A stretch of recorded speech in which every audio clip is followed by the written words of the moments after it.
حضرت مولانا عبدالحق صاحب رحمه الله به موږ ته فرمیل وایي دا طالب ولې تر و تازه وي؟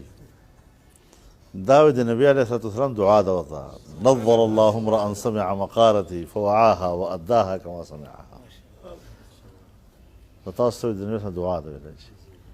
یو پلار دوه زمنې یو طالب یو کلي کې یو به وي هغه خړ پوړ وي طالب تر و تازه وي هغه تر و تازګي ته الله پاک ورکړې ده او د نبي دعا یې قبوله کړې ده هغه پاک. نو د خپله تر و تازګي مه خرابوئ.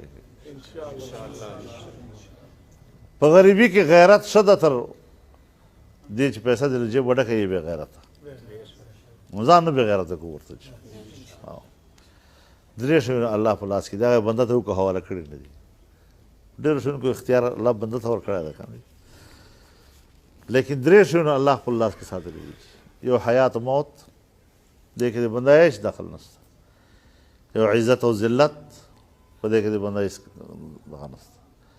یو رزق او تنګدستي دا د الله په لاس کې.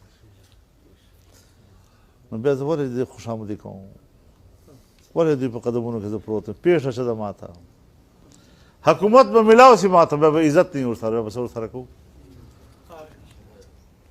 قل اللهم مالك الملك تؤتي الملك من تشاء وتنزع الملك ممن تشاء وتعز من تشاء وتذل من تشاء.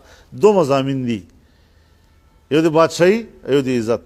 دا دو مضامین دي. دا دواړه مضامین معتوب مختلفی دي او په معتوب مختلف کې غیرت وي که نه.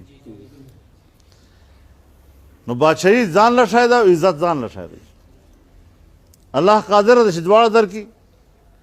الله قادر ده چې دواړه نه درکوي. الله قادر ده چې یو درکوي او بل نه درکوي. نو ما یزید ته اقتدار ورکړه خو عزت حسین ته ورکړه.